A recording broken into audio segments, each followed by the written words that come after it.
Bueno, básicamente, insistir un poco en lo de antes. ¿Qué son los factores de crecimiento? Provengan de donde provengan. Son proteínas, no son otro tipo de sustancias. Son proteínas, o sea, están caracterizadas como proteínas capaces de estimular proliferación, crecimiento y diferenciación celular. Esas son sus características. Regulan los procesos celulares como parte de las proteínas reguladoras y luego actúan como señales moleculares entre unas y otras, atrayendo células, etc. Un poco lo que hemos comentado. ¿Qué es PRP? Tenemos una ventaja y es que tiene el mismo nombre en castellano que en inglés. Platelet Rich Plasma o plasma rico en plaquetas. Por una vez nos sirve. Básicamente es una fracción del plasma obtenida de sangre autóloga, sangre periférica, con una concentración de plaquetas superior a la sangre periférica. Eso es la definición de plasma rico en plaquetas. No, a partir de ahí, digamos que hay gente que ha dicho, no, tiene que ser 2,5 veces la concentración de plaquetas. Otros dicen 3, otros 7, incluso hasta 8 veces. Bueno, eso es muy relativo y no siempre, en este caso, más concentración de plaquetas tiene un mayor efecto terapéutico. Los habréis oído con distintos nombres. Plasma enriquecido en plaquetas, concentrado rico de plaquetas, gel de plaquetas autólogo, plasma rico en factores de crecimiento. Bien, a nivel práctico, hoy en día, para este tipo de producto lo que se le llama es PRP. PRP, que afortunadamente, como decíamos en inglés y en castellano, es lo mismo. Lo que os decía, hay para gente que tiene que haber hasta 5 veces el nivel de plaquetas en sangre, para otros basta con que haya más de 400.000 plaquetas para que ya sea un concentrado de plaquetas. Y al final hay algunos que incluso mezclan el plasma con esas plaquetas, el plasma con esas plaquetas y puedes tener un PRP puro, es decir, plasma y plaquetas solamente, un PRP con leucocitos, plaquetas ricas en fibrina. ¿Por qué? Porque si hacemos que las plaquetas liberen una serie de sustancias y lo dejamos un poco esperar antes de inyectarlo, vamos a generar una red de fibrina, que luego veréis un poco el aspecto que tiene. O plaquetas ricas en fibrina y leucocitos, es decir, podemos mezclarlo un poco como queramos. A día de hoy, ¿qué es lo que funciona fundamentalmente? El PRP puro, y en algunos casos se está poniendo PRP con leucocitos. A mí yo a día de hoy, dentro de una articulación, no me atrevo a meter PRP, o sea, plasma rico en plaquetas y leucocitos. ¿Por qué? Porque no creo que meter un concentrado de leucocitos, que son habitualmente células proinflamatorias, merezca la pena. Y tampoco merezca la pena posiblemente el meter eritrocitos, porque el eritrocito no está de normal en el interior de la articulación. Tendría menos problema en meterlo en un tendón o en un músculo, porque sí que está en condiciones normales. En el tendón no, pero en el músculo sí.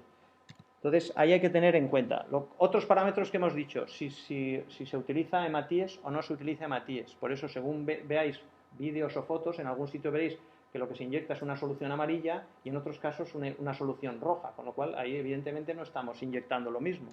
Por tanto, si comparásemos resultados no podíamos. Y otra cosa muy importante, ¿cómo se administra ese plasma rico en plaquetas? ¿Con qué dosis? ¿Con qué frecuencia? Es decir, ¿qué posología vamos a utilizar? Si se utiliza o no se utiliza anestesia local.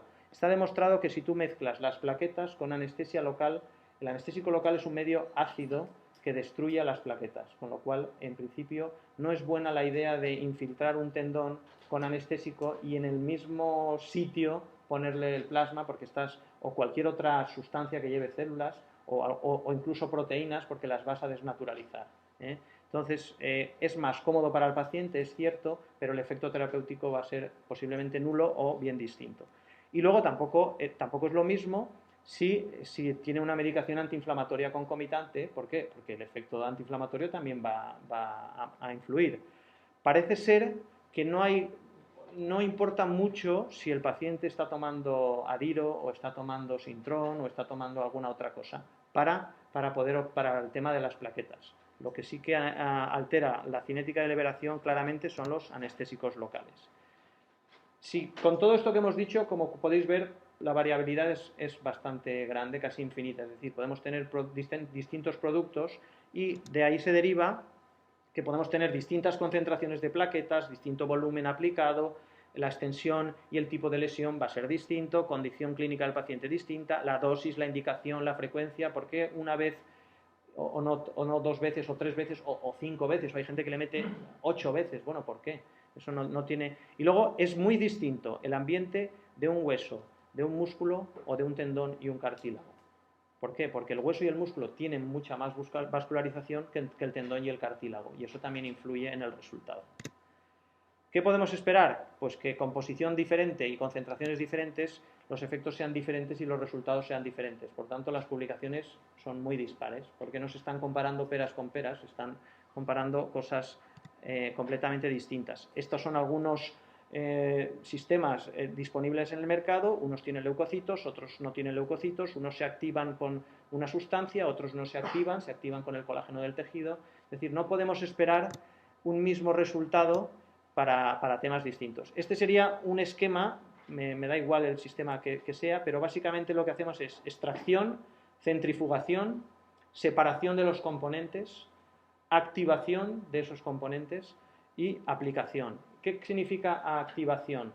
Cuando hemos centrifugado y hemos separado los componentes, cuando hablo de separar, lo que estoy diciendo es que estamos pipeteando o en un sistema cerrado seleccionando el plasma y las plaquetas. Pero esas plaquetas están, digamos, en un proceso de parálisis de la coagulación. Es decir, están quietas ahí. Para que se activen y liberen las proteínas de los gránulos alfa que están dentro de las plaquetas, necesitan algún sistema. Muchas veces el más utilizado es el cloruro cálcico, pero hay otros sistemas que se pueden utilizar. Entonces, eso es lo que hacemos. ¿Qué nos da?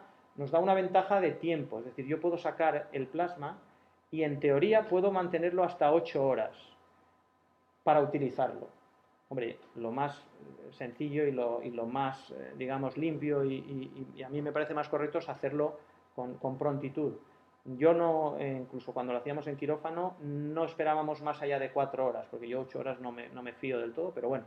Entonces, durante ese tiempo no hay problema, tenemos las plaquetas y tenemos el plasma. Podemos activarlo y en el momento en que lo activamos, en los primeros 10 minutos se produce una liberación del 90% de las proteínas que hay dentro de esas plaquetas. Las que estaban en el plasma ya están, quiero decir, esas no hay que liberarse porque ya estaban.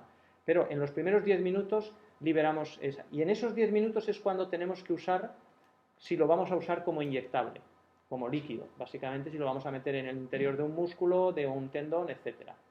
Si lo queremos utilizar como una membrana sobre una herida, ahora luego lo veremos, hay que esperar un rato a que se haga toda la red de fibrina, etcétera, que es parte del proceso. Entonces, pero en 10 minutos evidentemente tenemos tiempo más que suficiente de activarlo y de inyectarlo, aunque lo hagamos con control ecográfico, etcétera. Si os fijáis, por ejemplo, cuando ahí en un frasquito de cristal tenemos el líquido, básicamente, que podemos obtener en el momento justo que lo hemos activado. Si esperamos un poco más, ya empieza a ser una especie de gelatina, que se puede coger incluso con una pinza, y es muy líquida. Y si esperamos más rato, y mejor incluso a 36 grados de temperatura, un poco caliente, entre media hora, 40 minutos, podemos llegar a tener una malla, que a veces es una malla incluso que se puede suturar. Inicialmente, aquí como veis, en la figura número D, puede llegar a ser una malla elástica. Ahí casi necesitas una hora ir quitándole el sobrenadante. Eso, en ese caso, ahí ya no hay factores de crecimiento, solo lo único que te queda es la malla de fibrina. ¿Cuándo lo utilizan? Fundamentalmente los maxilofaciales para el relleno de cavidades cuando hacen una extracción. Para nosotros, en general, esa fracción no la utilizamos. Usamos fundamentalmente las fracciones líquidas y en ocasiones para heridas o en tratamientos quirúrgicos las membranas. Como veis, esas membranas son elásticas, quiero decir, hay que tratarlas con cuidado, y toda esta membrana sería como una gominola que contiene esos factores de crecimiento. Aquí sería un poco lo mismo. Un aspecto fundamental de una declaración que hizo el Comité Olímpico Internacional, bueno, que en última instancia, un aspecto fundamental a la hora de entender y valorar el potencial del plasma rico en plaqueta en medicina es identificar y analizar cada producto de forma aislada e independiente, y no como una técnica. Es decir, por eso es importante que ahora luego hablemos de otro sistema o de otro producto que son mecanismos que a veces se imbrincan, pero son cosas distintas y cada uno puede tener sus indicaciones. Y no es decir, no, esto no sirve para nada o esto no sirve para esta otra indicación. Hay que tener claro que cada producto, digamos, hay que identificar y analizar cada producto. Y ahora no estoy haciendo nada. Por tanto, existe un gran número de productos en el mercado cuyos protocolos, composición y efectos varían considerablemente.